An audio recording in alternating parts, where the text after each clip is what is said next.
Turkish president says that his nation's military will begin a land operation against Kurdish militants in northern Syria at the most convenient time. Kurdish separatists have been fighting a decades-long insurgency.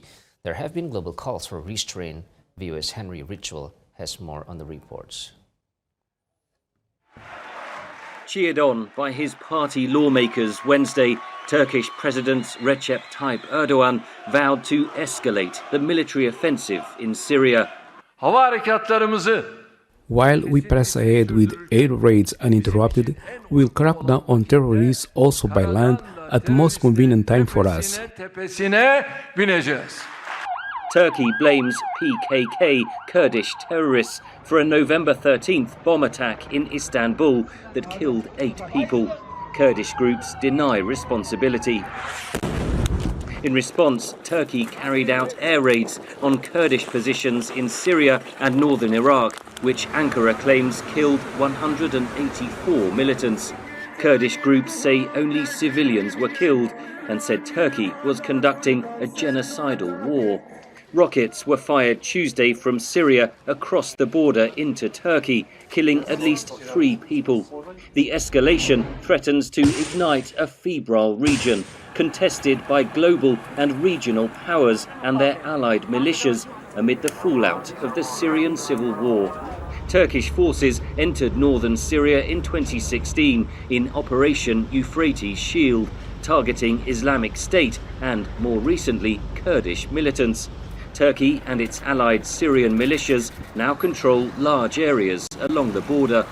Meanwhile, Russia continues to support rival Syrian government forces. But Ankara sees an opportunity to expand its operations, says analyst Ali Bilgic. Russian influence in Syria because of the war in Ukraine has significantly declined recently, and Turkey, in my opinion, has been searching for an opportunity to change the status quo in Syria in favor of Turkish political interests. The Turkish president may also see domestic political benefits.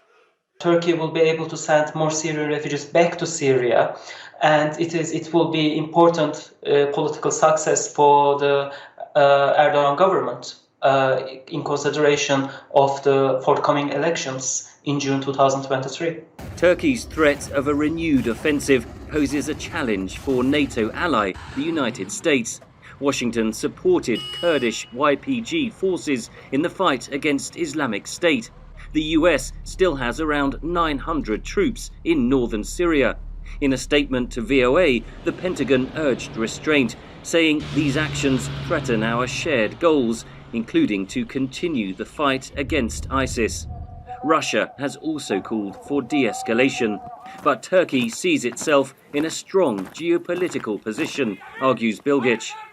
It can talk to Russia, and for Russia, Turkey is one of the countries through which it can break its international and diplomatic isolation.